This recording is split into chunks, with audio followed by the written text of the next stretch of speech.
There she is. Hi, Lisa. Glad you could make it. Thanks for popping in. You're muted, by the way. I'm holding it together in the home office. Very nice. Very nice. I think you've met everyone except Precious, who is the director for the New Jersey Center for Indigenous Justice, who's doing the first half of the presentation. Oh, that's Hello. wonderful. Very nice to meet you. Nice to meet you too. And Lisa Anderson is not only my next door neighbor and a colleague I've been working with for many years, but also, what's your title at Gilder Lehrman, Lisa? The director of academic strategy. Yep. She just wears so many hats. I wear a lot of hats. It's basically the catch-all position. Excellent. And Caitlin is here as our tech help today. Hi, Bless nice you. to meet you all. Caitlin, will you manage admitting people to this workshop? Absolutely. And I just start that all at 3:30, right? Yes, not Great. without telling us. Quick question. Do you want me to make Lisa a co-host as well? No, Okay. you don't need to be host. I'm not that kind of important. Nah, she's good. She's good. Okay, perfect. So we have Um, everyone in here as a co-host right now except for her. So that's all set. that looks good, Precious. I see your slide. Hmm. Are you playing any audio or video? No. Oh, good. I can just read your slide for Yeah, the land acknowledgement. Excellent. Although the font is kind of small. it is. It is kind of small. Okay, no problem. I got it. Okay, we're gonna be starting in a few minutes. I was going to start and welcome everyone at 3:30. I'm gonna do basically the land acknowledgement, an overview of the program quickly, and then introductions to our two speakers for today. Um, I will have my camera on for that, but I was going to turn my camera off, like Precious when you're talking, and then Alana when you're talking, just so that the focus is on you and people, I kind of feel like so people know where to look. And so I'm not sitting here like this for an hour and a half. Does that sound okay? Yeah. Okay, good. And where's Caitlin? Caitlin, when people come into this meeting, can we have them show up muted with their cameras off? Yeah. Let me make sure. Let me double check on how to do that really quick. That's so I get that all set up. And Precious and Alana, we had discussed in the past asking people to wait to the very end of the program for Q&A. But if you want to offer different instructions, like if you want to say like, does anyone have any questions or whatever, feel free to do it however you want. But I'll just tell folks we're saving room for Q&A at the end. Yeah. Um, Caitlin, can I point you out for tech help? If somebody needs tech help, they can like message you directly. Yeah. Yeah, they can just message me right on here and I'll get it. Okay, good. Perfect. One of Alana's slides also has the tech support email. Yeah, it probably works better just to message her in here than Oh, to go email her. Don't be true. emailing me right now. Um, anything else with the raising of the hands or anything? I don't think so, right? How many No. people are we expecting today? This is a good question. Last I saw yesterday, we had 75 people register, Oh, and there's great. currently 14 in the waiting room. That's actually fairly impressive at a minute before, because usually people just come at the very, very last second. Yeah, So, I'm thinking we might have like 40 or 50. oh, that's And great. Alana, does that work okay with your breakout rooms if you have 15 or 20 people in there? Doesn't Yeah, matter. totally. Very good. I did have, I think, one last question. I know in our meeting last week we had mentioned the PD certificate. Who is hopping on to talk about sending those out to people? I can send one if that's easiest. Or Dara, did you have one? What did we? Yeah, we were gonna upload a PDF into the document, but now that I'm thinking about it, we can do that. Or is this more of a Montclair program? I don't want to be stepping on your toes if they're getting their PD more from you, their credit than It us. literally makes no difference to me. I do have a really easy Google Doc to share, so I'll just share that and then make sure you guys get the email list of all the people who registered. That's the best of both worlds. Not to be too Hannah Okay. Montana about it. And you have the survey, so you're getting the feedback. Yes, which we'll share with you as well. Also, Derek gets bonus points for the Hannah Montana reference this week. I mean, that was right on. I like The that. reunion's been on the brain.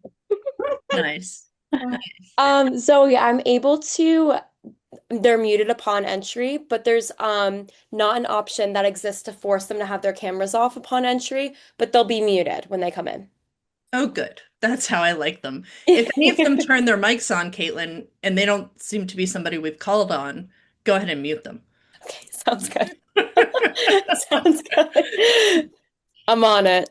Okay. All All right. right. I'm seeing 26 people here already. That's really cool.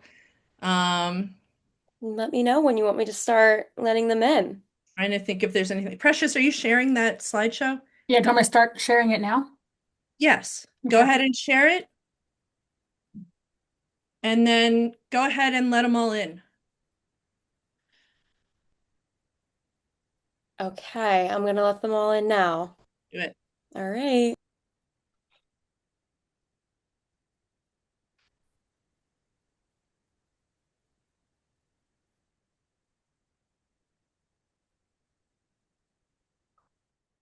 All right. Hello. Welcome, everyone. Are they in? They're in. Hi, everyone. Welcome today to our program. My name is Zoe Burkholder. I am the director of the Holocaust, Genocide, and Human Rights Education Project here at Montclair State University, and I am hosting today's workshop, which is called Indigenizing U.S. History Instruction: New Ways to Teach About Treaties That Center Tribal Sovereignty. I'm very pleased to be doing today's workshop with two exciting new partners for me.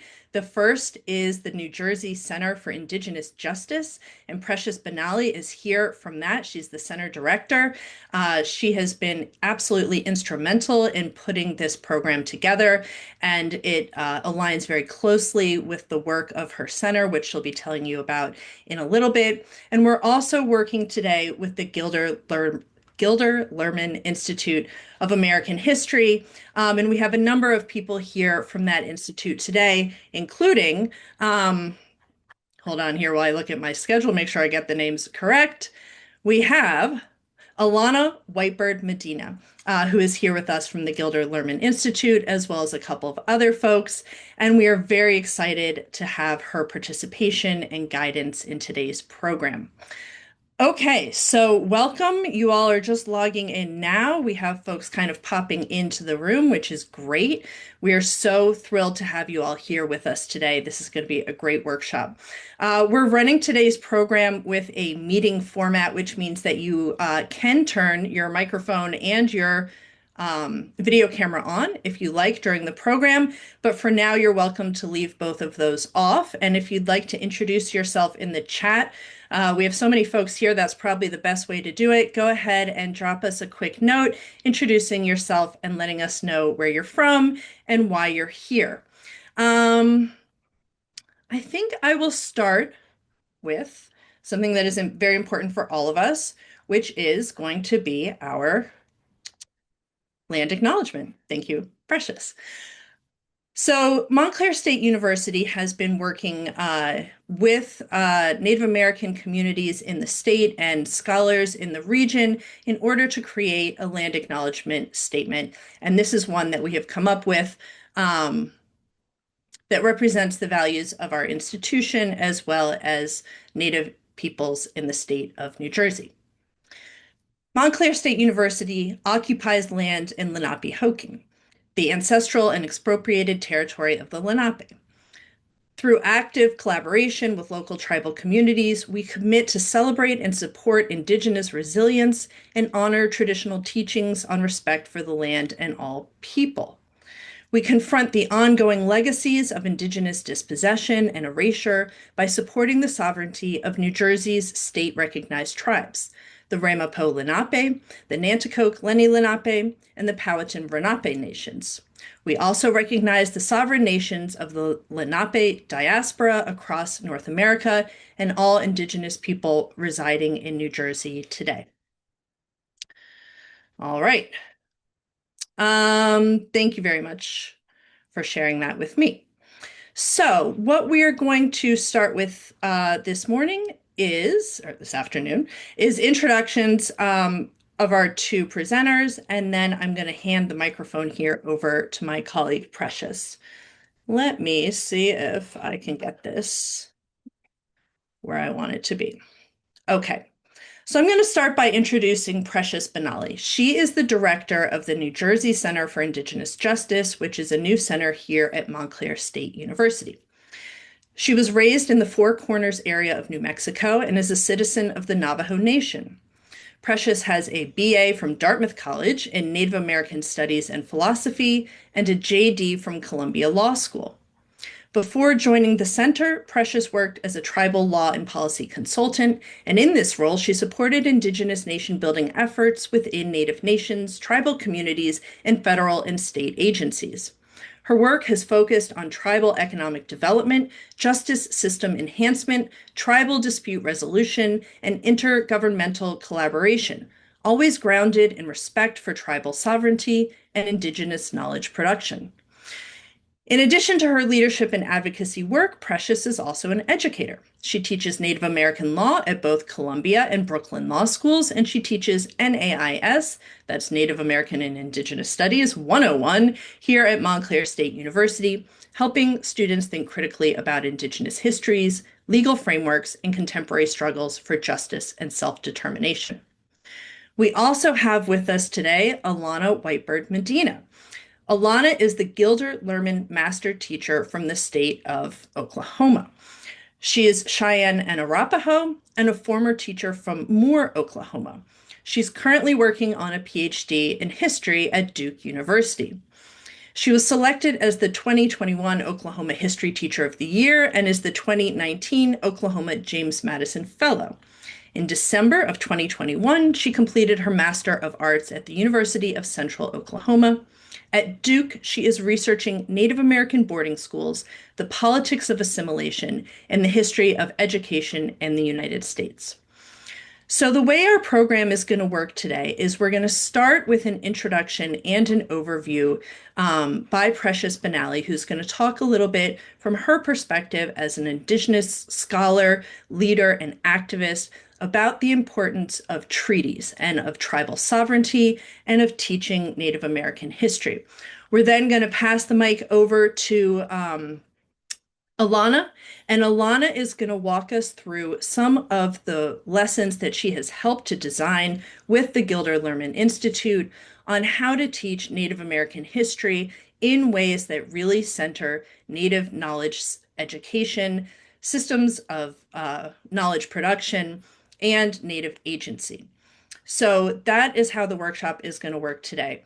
We're going to save time at the very end for Q&A from the audience, and there is going to be time as part of Alana's work today for a breakout room. So there will be time there for you to have a chance to speak in kind of smaller groups, and Alana will be popping in on those rooms as you're doing that work.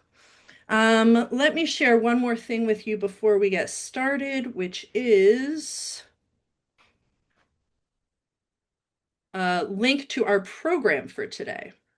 So what we did is we have, let me see if I can get it here. Sorry, I'm messing around with my computer. Chat.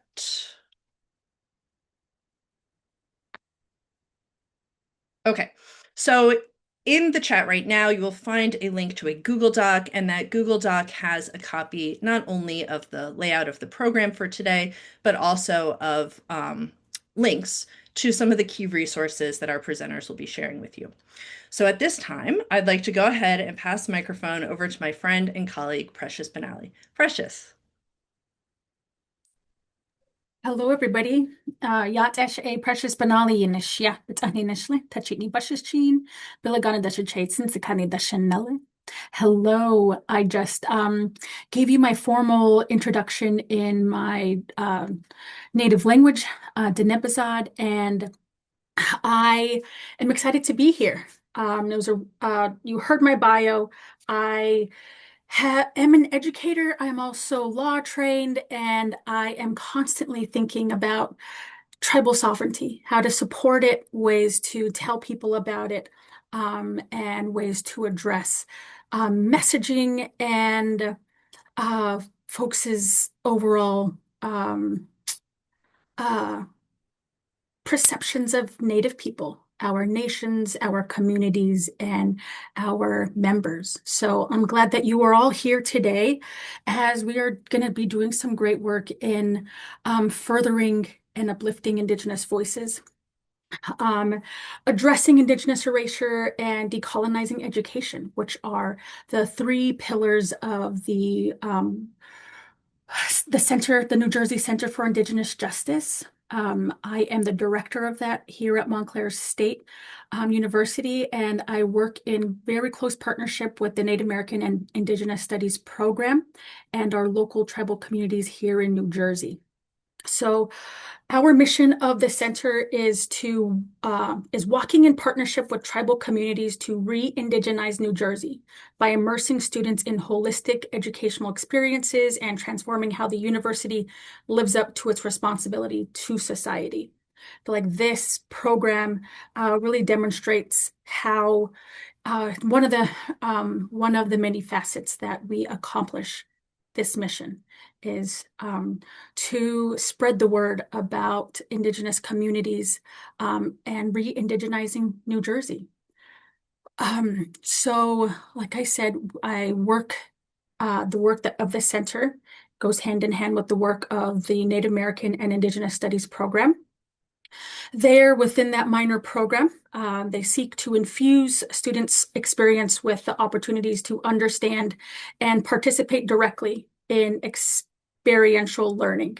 So the program does a lot of direct engagement with tribal communities, and they also invite tribal members, tribal leaders to campus to talk with the students. Actually, just last week, we had one of the elders of the Ramapo Nation come on down to talk about his fight in environmental justice to two of our classes. We also had handful of students join us to have to share lunch with him, and things like that I feel like are why Montclair is really special. It's the efforts put in by our dedicated faculty and our vibrant partnerships that make experiences like that happen.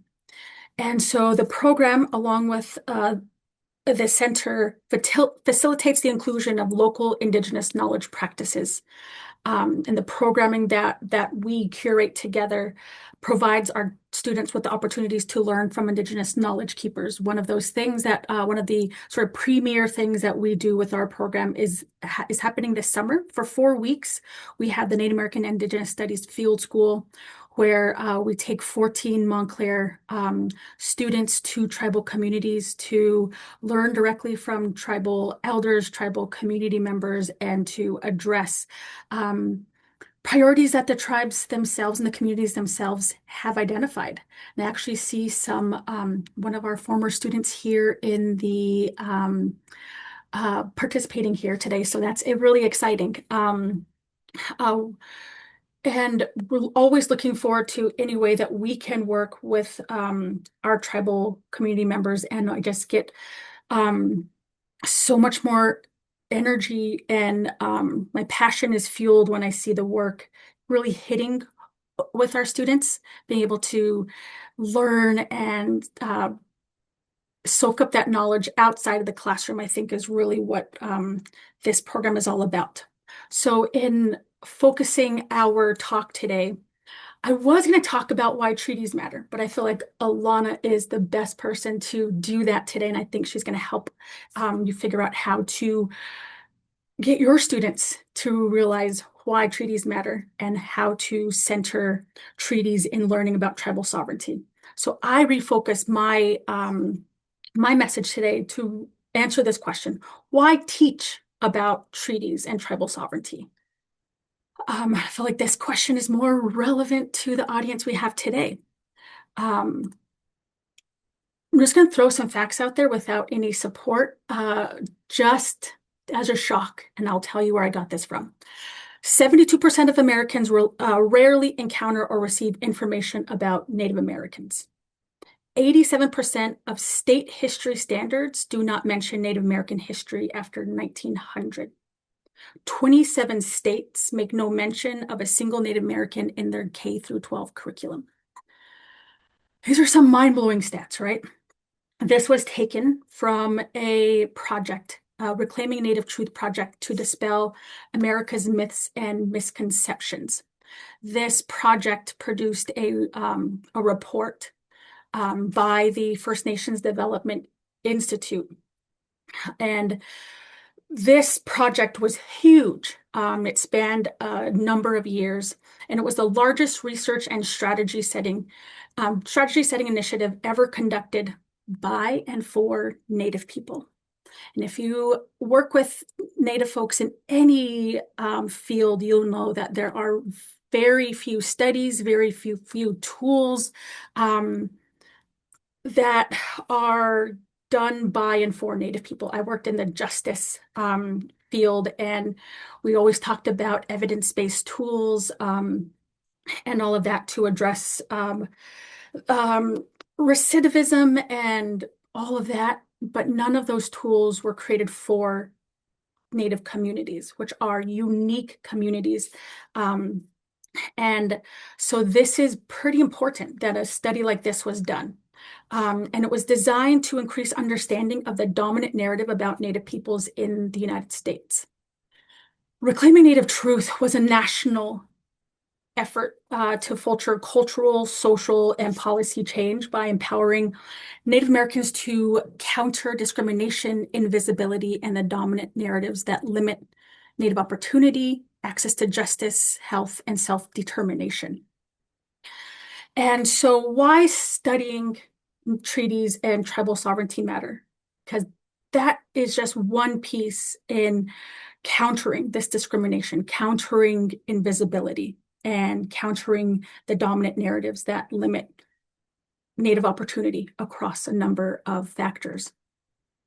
So a few of the key questions that the research asked was, what are the dominant stories about Native peoples in North America? Who hold these views? How do these views affect public perception, public support, and public policy? What can be done to educate people about Indian country?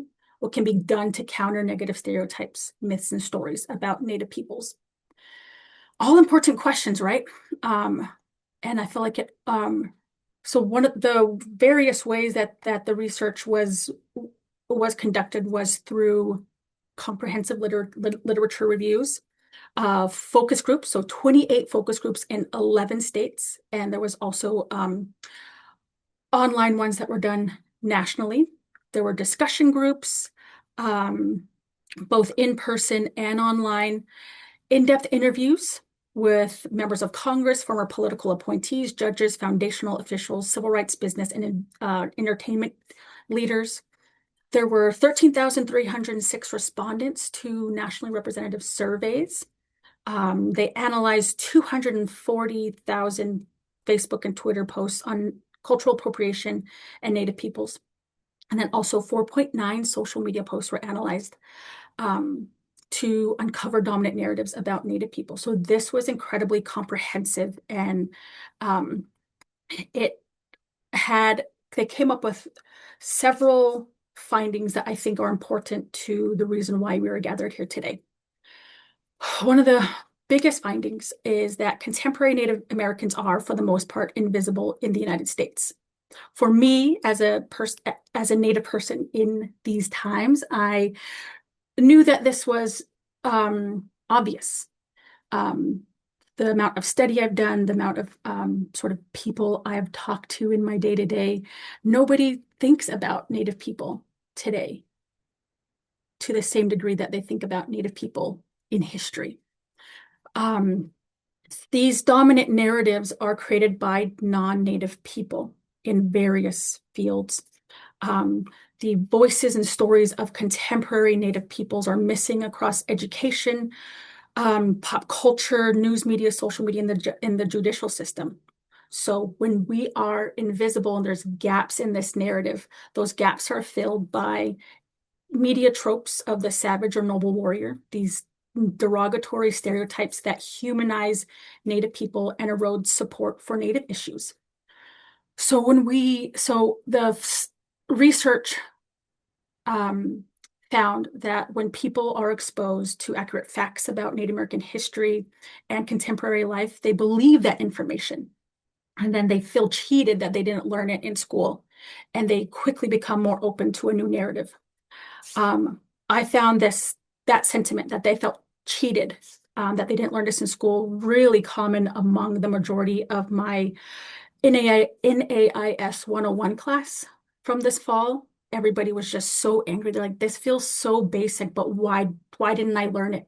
I wish I did. And they felt so much more compelled to look into these issues a lot more. Another finding was that limited personal experience and pervasive negative narratives set by others cement those stereotypes. Again, should be pretty obvious.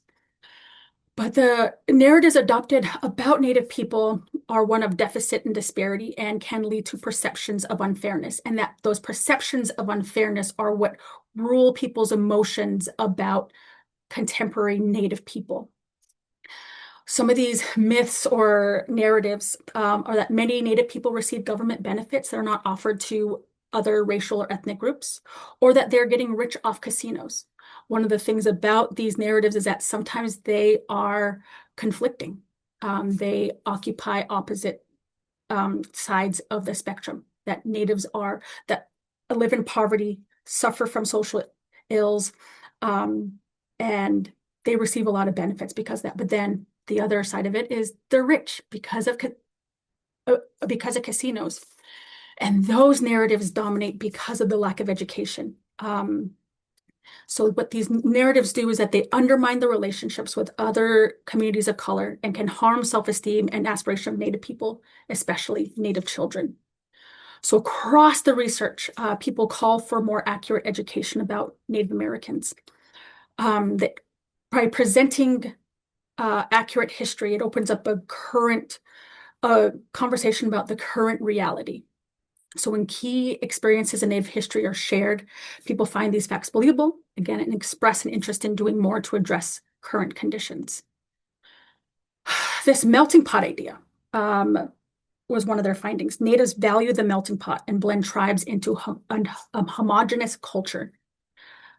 Native people are viewed as a homogeneous group. They're this pan-Indian identity that everybody is the same. Everybody wears headdresses. Everybody smokes a peace pipe, or everybody has lived in teepees before. Not true.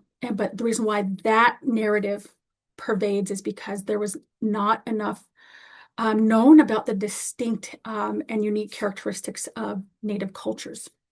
So without this understanding of Native peoples as citizens of hundreds of nations with different languages, customs, traditions, and laws, this idea is reinforced. And again, it is accompanied by this sentiment that assimilation is not a bad word. Native Americans have adopted this idea of a melting pot so much. They're so proud that America's filled and comprised of so many different peoples from so many different cultures that they forget that, or they don't know that Native people were subjected to assimilation. One of the examples that they had was that if you had a Korean that was so assimilated into American culture, that is not as bad because they can still see South Korea, can still see Koreans living outside of America. But when we think about Native people being assimilated and having their culture stripped from them and their Native identity stripped from them through these assimilative policies, it carries bigger threat because our homelands are here. There's no other place where the greater American society can see Native Americans and Native American communities. So we can mitigate this tension around inclusiveness and distinction. So this inclusiveness about everybody belonging and everybody being American and having the same values, or being distinct, right? This melting pot idea, or natives being distinct, by presenting information that highlights the uniqueness and distinctiveness of Native peoples while layering in commonalities to unify them with the wider American population. We can do this through teaching history, how this country has developed through our relationships with tribes. Tribal sovereignty is grossly misunderstood. This is a fact. I teach law school students, and trying to tell them trying to teach them about tribal sovereignty is difficult. It takes maybe 3 or 4 classes before they finally sinks in what exactly this exercise of tribal sovereignty is, what are its origins, what are its qualities, and what are the bounds, right? So even for those folks that gain a better understanding of tribal sovereignty, they're incapable of they cannot fathom that tribes are sovereign or should be sovereign, because how can 600 sovereign nations exist within and across the United States? That just blows people's minds. So for those that support tribal sovereignty, they find it difficult to accept that tribes have a different set of laws on reservations, even though they accept that tribes are sovereign, that they have sovereignty over their sort of land use. And then for those that oppose tribal sovereignty, they often think of the rights of Native Americans harming the rights of non-natives. This ties into that point of unfairness, that the benefits or the rights that tribes can exercise are unfair because not all Americans enjoy those same things. But that unfairness stems again from lack of understanding of what is contained in these treaties and what they promise and what obligations and responsibilities were created from those treaties. So again, learning about understanding treaties as a foundation, as a foundational part of U.S. history, plays a vital role in understanding tribal sovereignty. I believe that was my last slide. So I wanted to have sort of center your minds and your intentions before I switch it over to Alana to understand that this is important. It's more than just adding an extra component to an already packed curriculum. It is realizing that for a long time, Native people have been left out of conversations in different aspects of American life. And it is now, we now get the opportunity to bring them into these conversations. So thank you so much. Lana, I will pass it to you.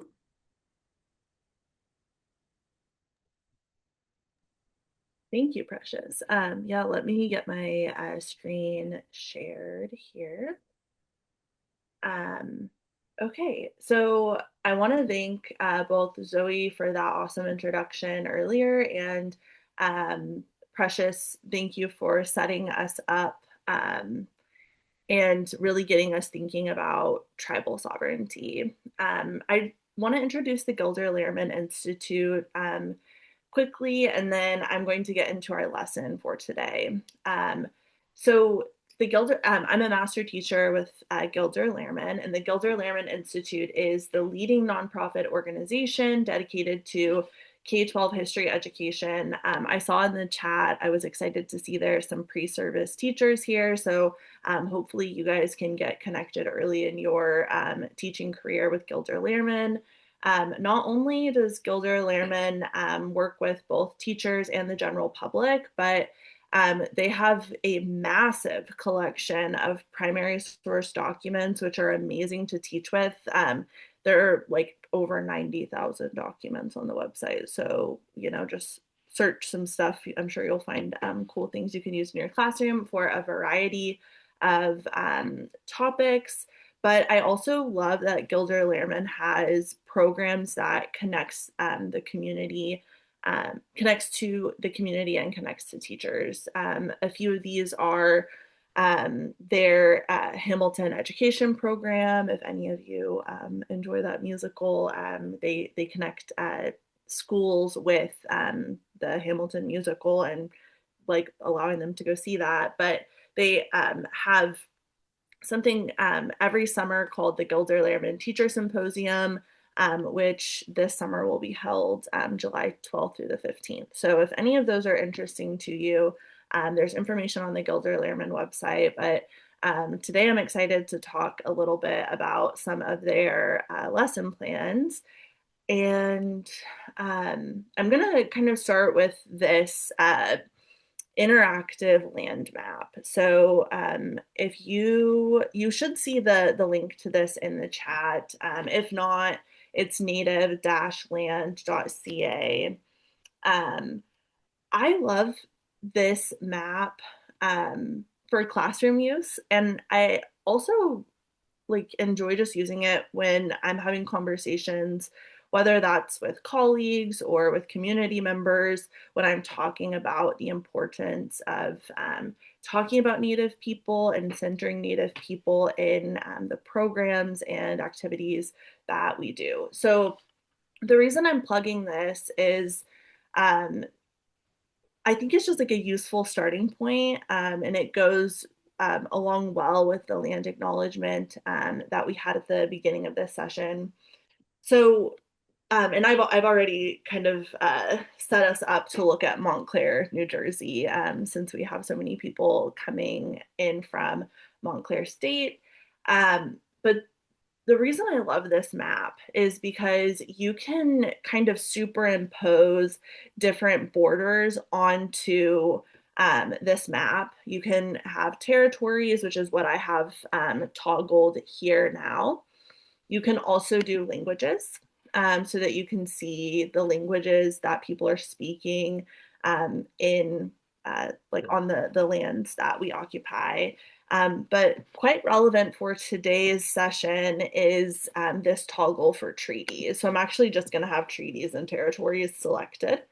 Like I said, I selected Montclair, New Jersey. Whenever I would use this in my classroom, I was teaching United States history, but also ethnic studies. And I used this very early on in the curriculum. And I just wanted to get students familiar with the lands that they occupy. And especially, whenever I was in Oklahoma, it was very, very important to recognize the legacy of Indian territory and what the Indian Removal Act did for creating a very native space in present day Oklahoma. So that's just a little bit of a plug for it. And like I said, I think it's useful because it has this toggle for treaties. And when you, like on the left-hand side of the screen, it says search territories, languages, and treaties. If you click that arrow, it will give you a list of all of the treaties that are impacting the land, and of course it's whatever address you put in, but all of the treaties that focus in on the land that you are on today. So I like this because it complicates the narrative and shows just how many times the United States government had to attempt to remove Native people from their land. And we know from Precious's um, presentation that Native people are still here. There's still Native centers, and people are still doing very important work to center contemporary Native communities. So I just find this really interesting. I wanted to plug this tool for you guys just to kind of start us off. And feel free to play with this if you want to like type in maybe your own address or your childhood home, or maybe you're doing a lesson plan and it's centered on a specific city or a specific region of the country. You can use this to maybe figure out, like, if it's not obvious how Indigenous people factor in, you can use this tool to, center Native people in your pedagogy always. So that was just a quick shout out for that tool.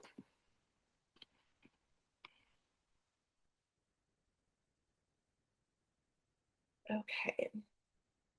So Now I'm going to transition us into the lesson that I will be going over today.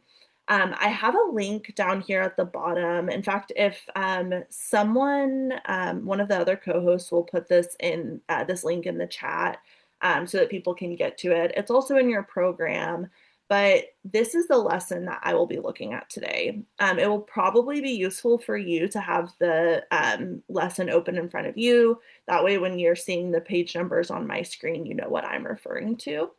But this lesson is the title is Dawes to Burke to McGirt, Tribal Sovereignty from 1887 to 2020.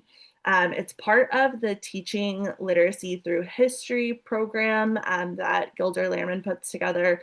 And I'm going to talk a little bit about what this looks like because I think it's really useful and a good way, especially I saw a few people are elementary educators.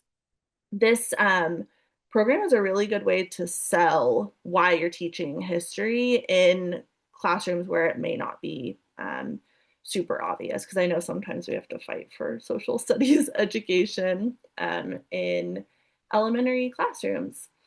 So a brief overview of teaching literacy through history. Basically, Gilder Lehrman uses this program to center history as kind of the place to do learning about literacy. And we all know that there's this current kind of panic about the literacy rates of young people. So I think that, this is just a very useful selling point for why Gilder Lehrman's programs are very relevant, very useful, and, I think helpful for that fear about declining literacy rates. So basically what these lessons do is they center students in the text always. So you'll notice every lesson will go back to text-based evidence. Students work with very complex texts in these lessons. So you'll see there are original primary source documents, including things written in their original handwriting. And sometimes they come with a transcription. You'll see that in today's lesson. And then students are also introduced to, very typical vocabulary, right? But also more complex vocabulary. Like today, we'll have tribal sovereignty. We'll have criminal jurisdiction when we talk about McGirt. So the use of historical documents to talk about literacy is actually extremely relevant. And I think, like I said, a very good selling point for why we need to center history as part of our curriculum. So the routine for a TLTH lesson, just to get into a little bit of the pedagogy of this, is students will read. Usually this is through share reading, which I will kind of model here in a second. We'll also look at keywords, and I like this teaching tool because you can really manipulate it for your classroom. So if you have a classroom of very advanced students, you can put parameters on this type of lesson that will make it a little bit more complex. Or if you have maybe you're teaching a class that needs more guardrails and more support, you can also use this in a way that is useful to a wide variety of learners. And then you'll have summaries. So critical thinking questions that again center students into this next point, which is getting back into the text. So students are in these lessons are constantly required to go back to the text and quote where they're getting their answers from. And it also centers, and you'll see this with the final lesson of this unit especially, it centers critical thinking skills and students developing,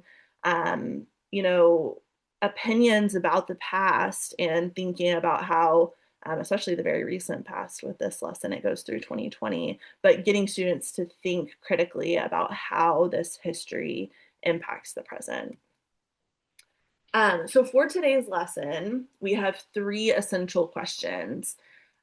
We have, what laws and Supreme Court decisions changed tribal land ownership patterns? In what ways did Indigenous land ownership change over the 19th and 20th centuries? And what did McGirt v. Oklahoma establish as a new precedent? Okay, so like I said, I hope that you all have that PDF. I believe it was the link to that was thrown into the chat. The historical background essay is on pages 33 through 34 of the PDF. And this uses the strategy that I mentioned about share reading. So, and again, I know we have like pre-service teachers in here. We have former teachers and current teachers. So please know with everything I say when it comes to pedagogy, it very much depends on what your classroom situation is. But this strategy of share reading has you modeling for students reading this essay aloud. So this models for them, the ways that you are pronouncing words, your inflection, how you're emphasizing things. And as students feel comfortable, they jump in and read aloud with you.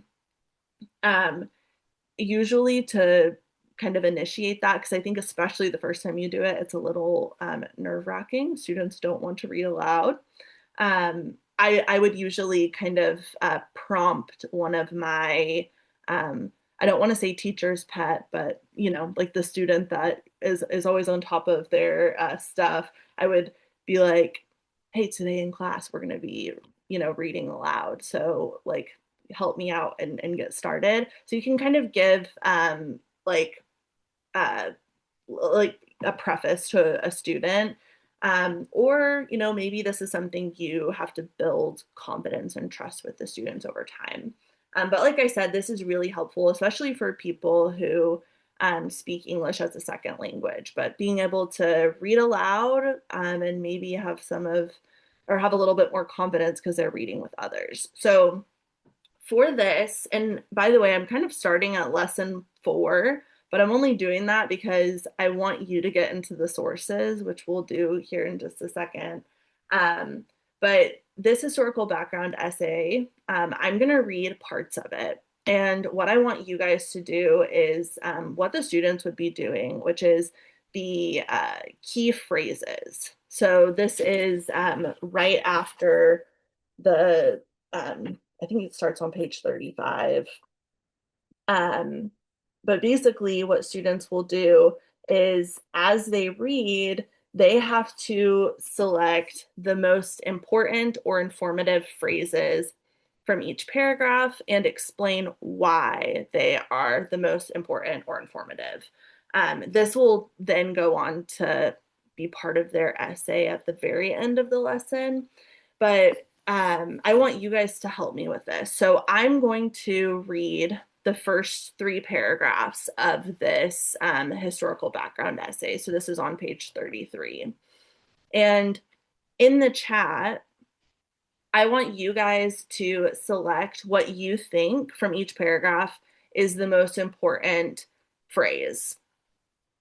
Because I'm talking to a group of teachers, I'm going to put some parameters on this to make it a little harder, which is that your phrase, I'm just going to pick a random number. I'm going to say your phrase can only be 4 words. So whenever you put your most important phrase as I'm reading, it's 4 words. Okay, so let's, like I said, I'm going to read this aloud, and you guys can respond in the chat with the important phrases. So this is the historical background essay, The Historical Roots of Indigenous Sovereignty in the United States by Kiara Vigil, and let's get into it. Tribal sovereignty may be the most important way of teaching about Native American history in the United States. perhaps because it helps underscore that Indigenous peoples regard themselves less in terms of race and ethnicity, although many also do, and more in terms of citizenship as a political category for identity. This being said, to understand what sovereignty means in terms of Indigenous definitions and how it has been defined and used by the US Supreme Court opens up a larger conversation that requires specific case studies and cultural context in order to fully grasp the ways in which Native people sovereignty has been questioned, challenged, and at times recognized throughout American history. So I'm going to pause for a second. And like I said, I want you in the chat to tell me what you think the most important or informative phrase is. And I put an additional parameter on you, which is that your phrase can only be 4 words. And I'm going to see what you guys think.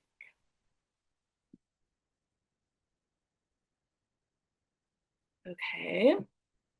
Citizenship as a political category is one. What sovereignty means.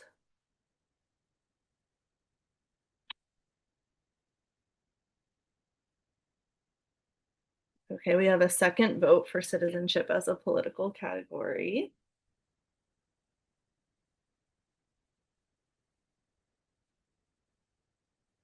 How it has been defined and used by the US Supreme Court.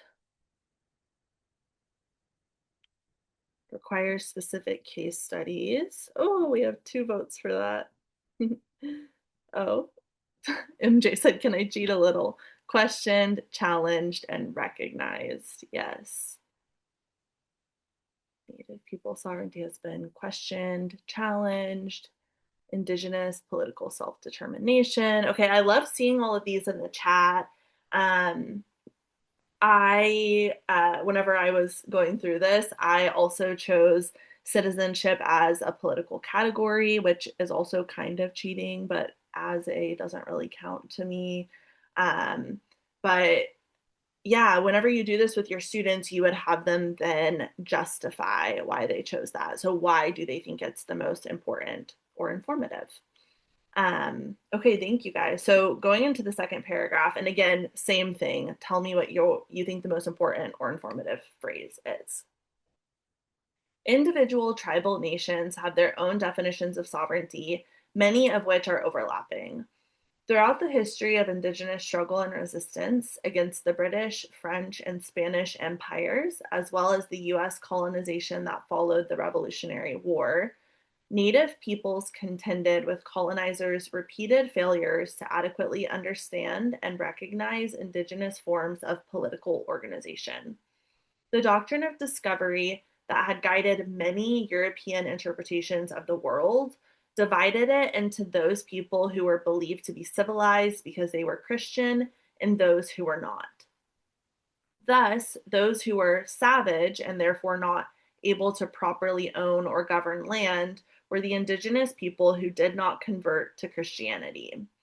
This cultural logic sought to delegitimize any Indigenous claims to land ownership or occupancy, whether defined by the term sovereignty or not.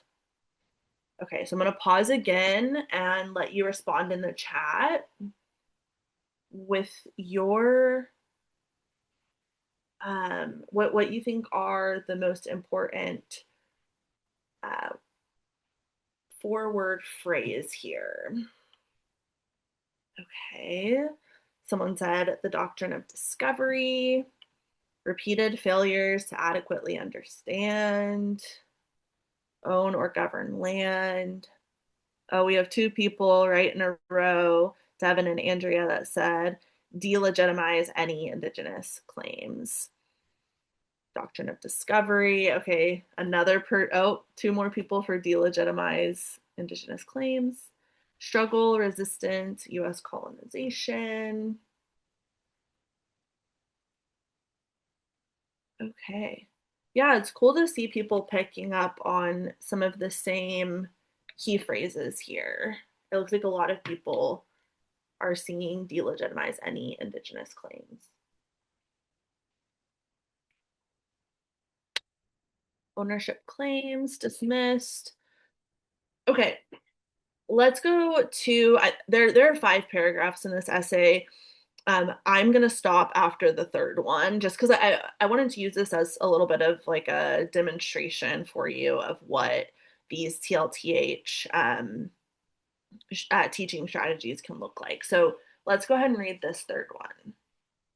And also, if I were in the classroom, this is maybe where I would stop and say, okay, if you haven't started jumping in, like, as you feel comfortable, start jumping in.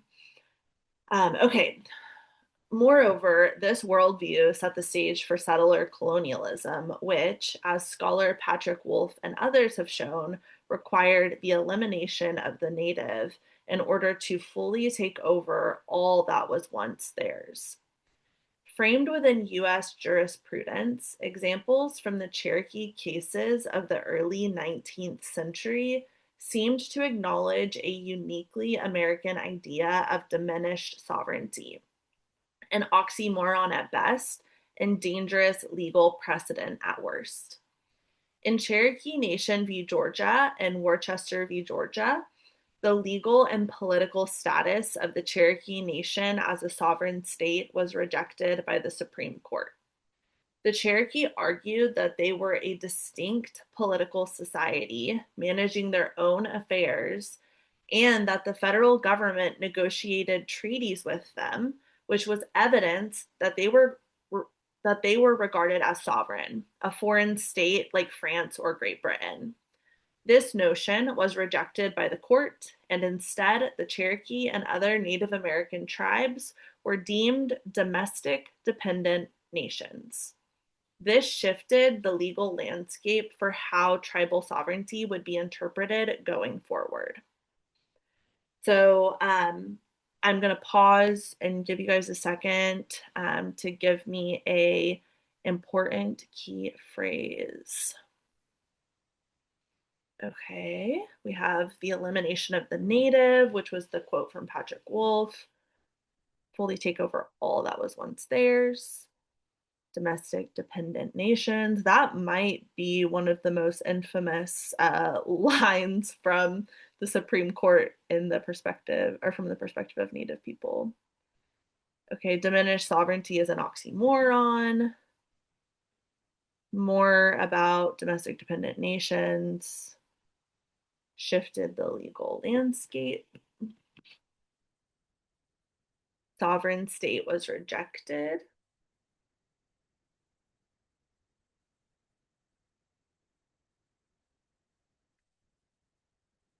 I like here that a distinct political society. The Cherokee were weaving this argument that was completely based in their own sovereignty, but the Marshall Court argued that that was not the truth, and the idea of domestic dependent nations looms over a lot of U.S. federal policy. Okay, it was awesome to see you guys' responses here. And like I said, this is part of lesson 4. I thought it would be nice to open here just so you guys could get a sense of what that looked like. So I'm going to give a brief overview of lessons 1, 2, and 3.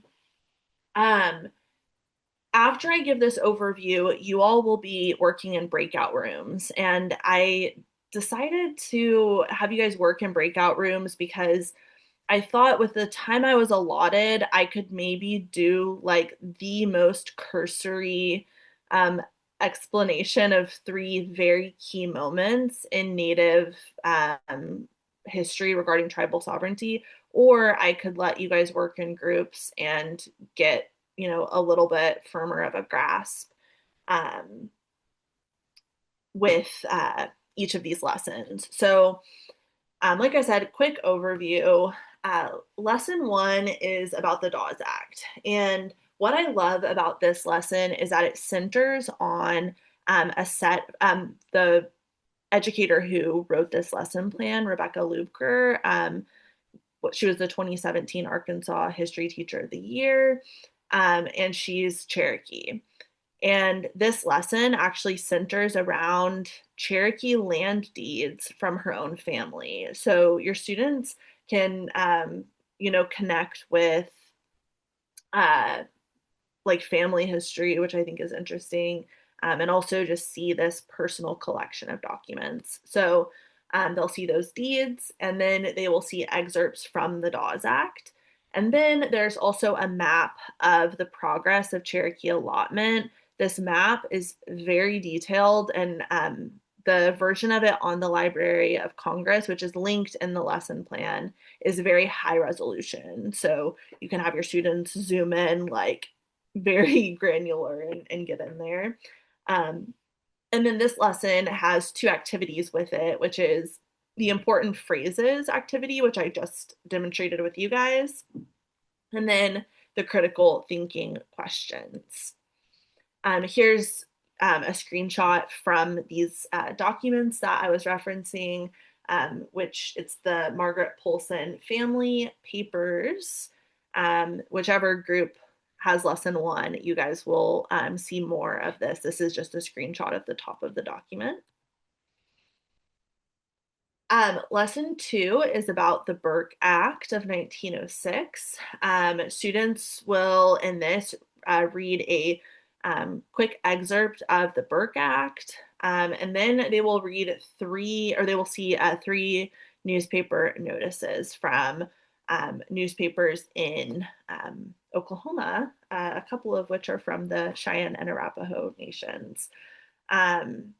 This goes along with a couple of worksheets that have critical thinking questions and help students grapple with some difficult terms from the Burke Act, specifically competent or non-competent, which was a diminutive term that was created by the Bureau of Indian Affairs to anyway, you'll see this in lesson two. And it gets students thinking about these three newspaper excerpts. And these are, this screenshot here is actually from Hammett, the Hammond Advocate newspaper in 1914.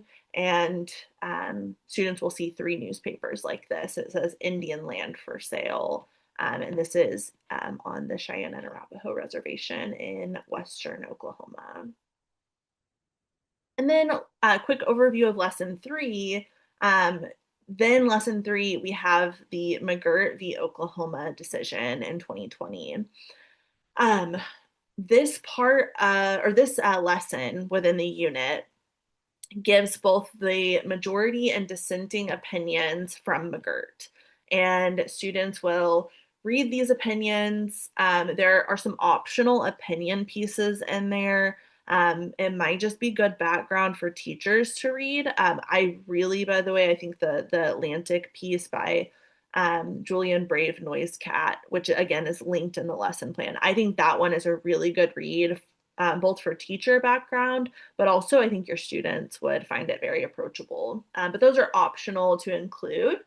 And then students will compare the two opinions. How did these justices defend their position on whether the Creek Nation or the state of Oklahoma should have jurisdiction over McGirt's case, which again, you'll read about shortly. Okay, so we're gonna go into breakout rooms now. Basically, I'm going to have Caitlin, our tech person, put you in either room 1, room 2, or room 3. Whenever you get that pop-up on your screen, if you're in breakout room 1, you're going to be doing lesson 1, breakout room 2, lesson 2, and so on.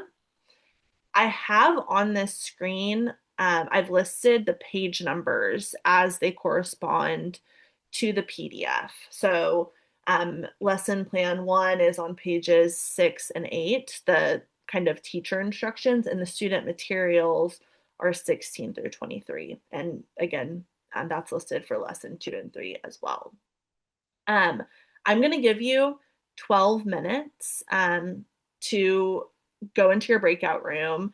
I would like you to discuss the sources, but I also know you might have, like, you might want to focus on the pedagogy, and you might have questions about that.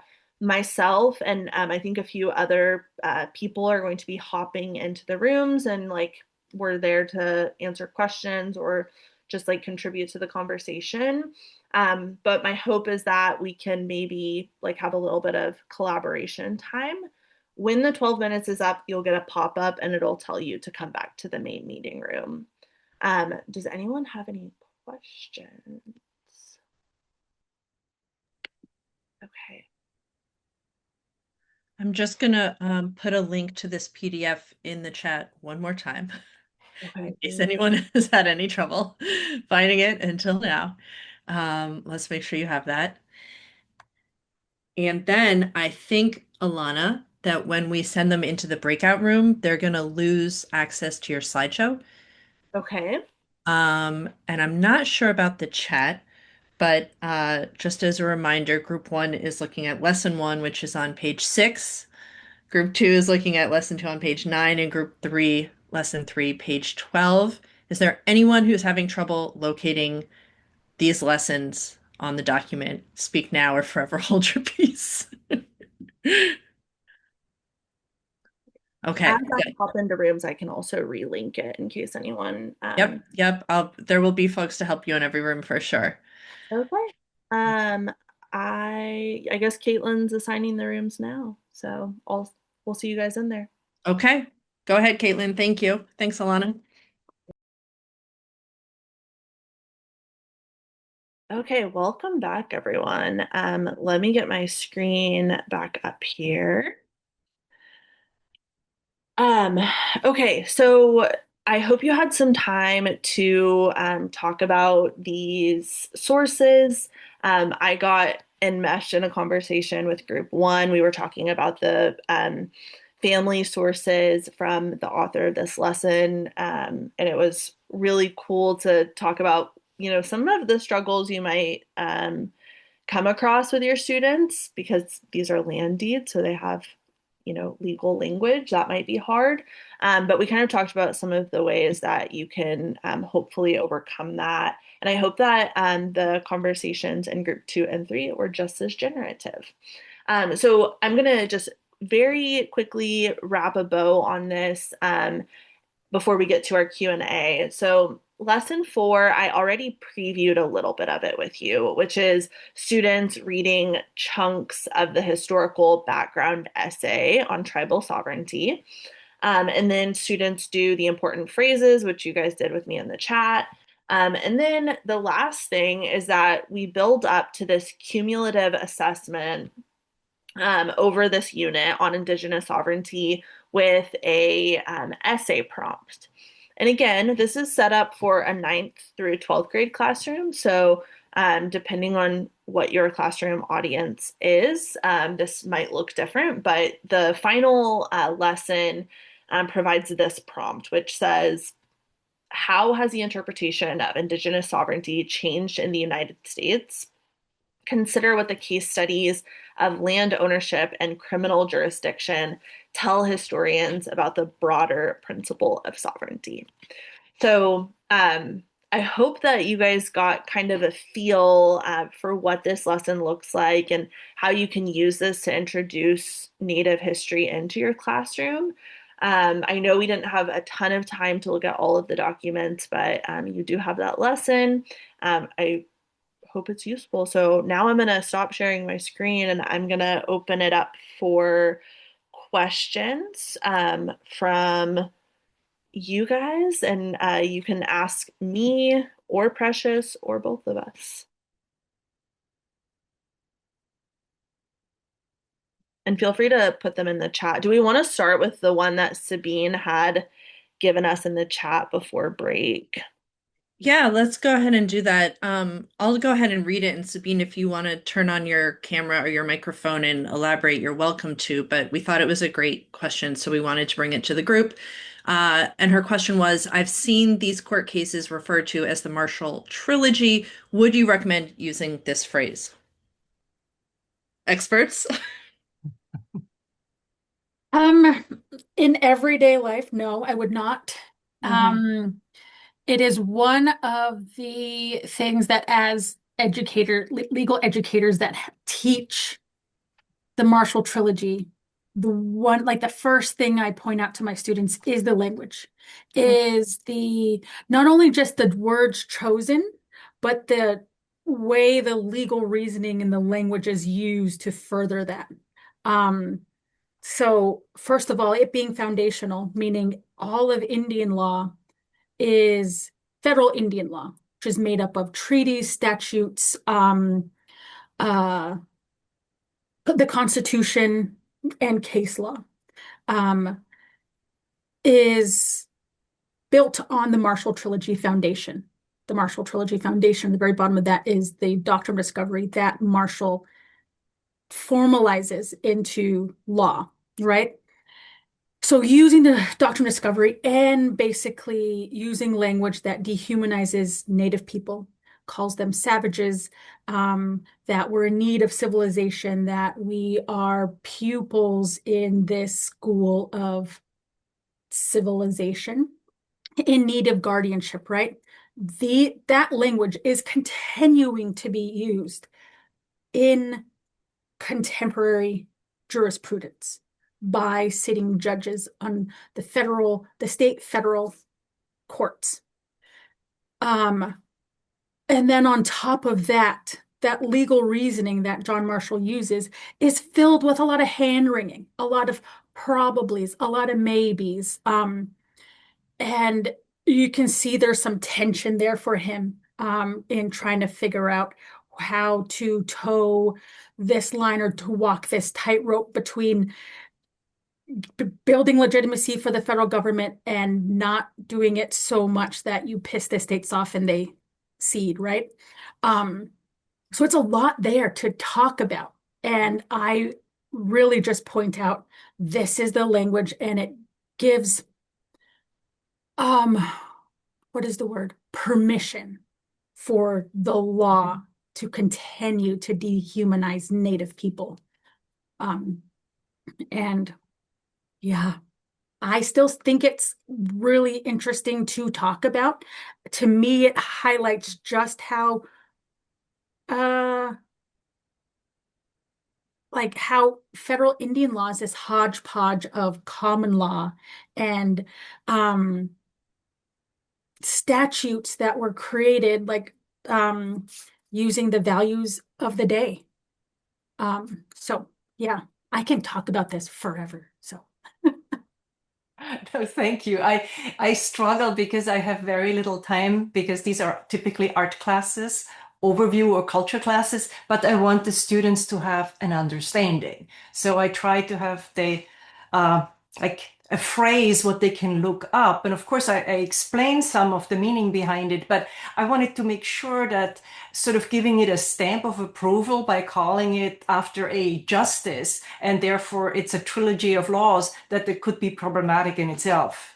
yeah, I think, and this is my own personal viewpoint of things, and by understanding the law and the field of law that I do, that the sooner students realize that these laws and these cases are decided by not people who are unbiased, fully just looking at legal reasoning. These are people that are applying their own values and their own outlook and their own experiences to these things, to these issues. And for federal Indian law, it's how these people that are non-native, that didn't grow up in native communities, are using legal reasoning to subjugate native people and to remove their sovereignty. Okay, thank you. Thank you for that response, Precious. I was, when I saw the message in the chat, I thought, good thing we have a legal scholar here. This is great. Yeah, if anyone else has any questions, we can take those. It can be about the lesson or teaching about Native history or about the work that Precious is doing. Yeah.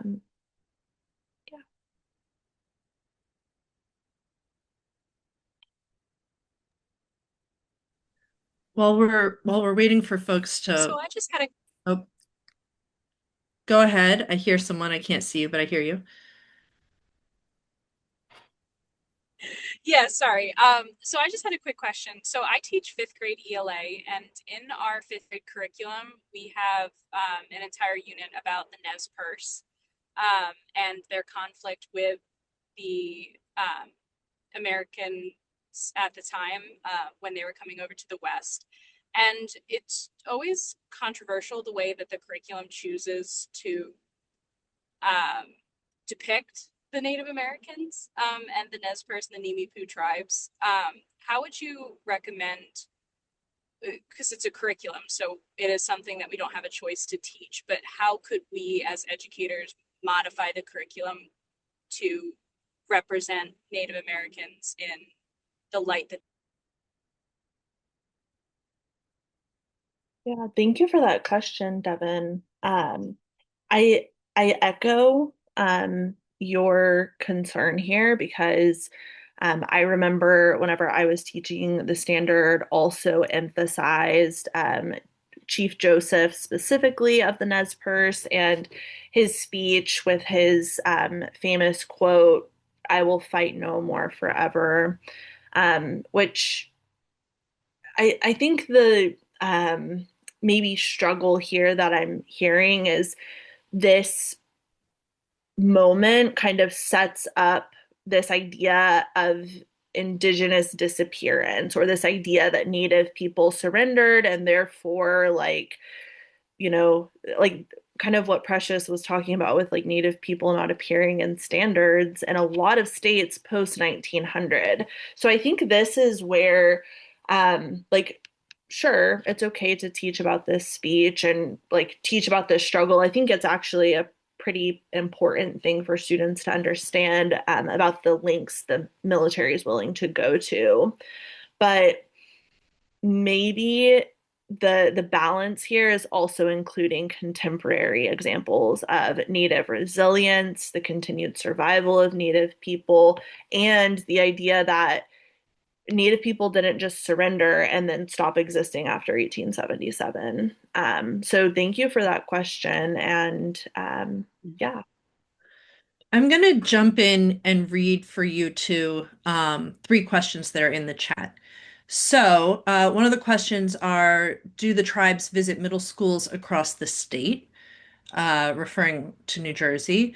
Number two, what do you think is the best way to approach the term sovereignty with students at the high school level?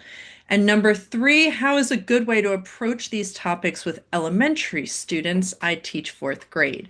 So those are three very different topics. We have just a couple minutes left, and then I know we need to wrap up. So any final thoughts you'd like to toss out on those or links to resources? Yeah, I have some links to resources. And I think they're geared toward a well, middle school and high school audience, but I think that there's a way to modify them to use in an elementary school classroom. I think like this term sovereignty is something that you need to unpack with students because it's not self-evident. And also, sovereignty is, uh, like the term is a very European concept. So you need to explain to students how Indigenous people think about sovereignty and, you know, like where that sovereignty comes from, right? It's not from treaties, though treaties prove that the United States saw Native people as nations. Um, but I think it's important to make that distinction. And for elementary students, I think that maybe using analogies or examples, I've seen teachers use like cartoons to talk about these concepts. So I'll try to link some of those in the program resources.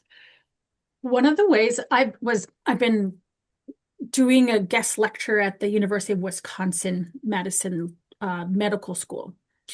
And one of the biggest, like, how to relate tribal sovereignty to the medical field and to medical students who have no grounding of legal knowledge at all.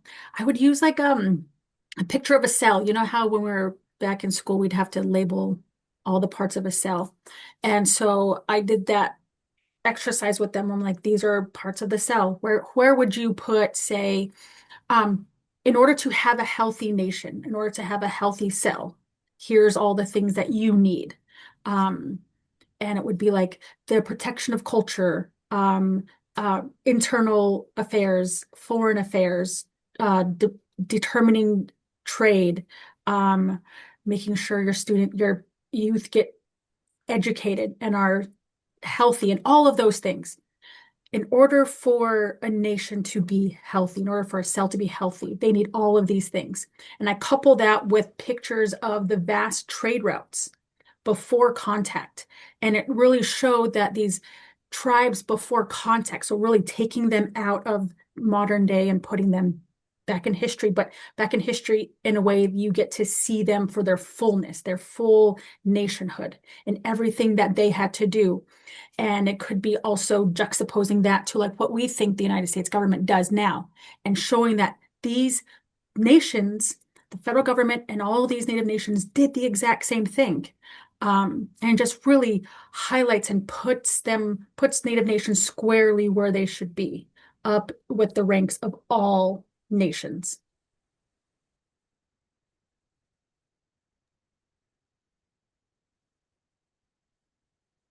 Yeah. Oh, great. Am I on? I'm dropping a couple of links in the chat right now really fast to the New York City Hidden Voices curriculum if you all have not checked that out. It's a new and developing resource that has lessons for social studies teachers on all sorts of different kind of ethnic, racial, and minority groups in the US that are done. The ones I've seen have been done very well, and they're designed to create a more inclusive curriculum and to highlight cultural diversity in positive ways, especially for elementary teachers. You might find some resources in there that are great. We can work on adding a couple extra ones um, to our program. I think we are about out of time, which means my friend Dara McGinnis from Gilder Lehrman is going to pop on for us and share some closing words. Obviously, thank you for joining us, all of you. We know how busy you are, and I appreciate that you've taken the time to strengthen your classroom instruction and to learn how to do this in new ways. So thanks so much to our presenters and to all of you for coming. Dara, bring us home. Thank you so much, Zoe. And thank you to everyone at Montclair for hosting this incredible program and putting this on today. Everyone at Gilder Lehrman was so happy to participate. Thank you, Alana, for your wonderful pedagogy session, and Precious for leading us off. If you're curious about Gilder Lehrman, we have a ton more resources and lesson plans similar to the one that Alana presented on our website. But we're always looking to create more resources and to see how we can be an asset to teachers, teachers who are in the classroom, or like many of the participants here today who are hoping to be in the classroom soon. Um, so I am posting a link to a survey right here, and I would really appreciate if everyone took a moment just to fill it out. We're doing research right now about Indigenous history and how it's taught in K through 12 classrooms in America. And we're looking to build more resources that fill gaps that teachers run into. There were some really great discussions here today, and we can see what is and isn't being taught. So we would just love to learn what Indigenous history you're teaching in your classroom. A lot of people were talking already about what's in their state curriculums. So we would just like to capture that data and create more resources for you guys. So if you have a moment, please fill that out. And I'm also going to put my email in the chat if anyone has any questions about Gilder Lehrman. All right, I think that's it. Alana and Precious, an enormous thank you to both of you for sharing your expertise and your time today. That really was an excellent presentation. And again, thanks to all of you for coming. Please fill out that survey for Gilder Lehrman so that they can make even better resources for all of us moving forward. I think it's a worthy cause. And otherwise, I have now captured your email address. Thanks for being part of our program today. You will all get a copy of the recording when it's done, and I can put you on our email list for future programs, so you can have more emails in your inbox. I know you'll appreciate that. Okay, Okay, thank you. thanks everyone. Have a great afternoon.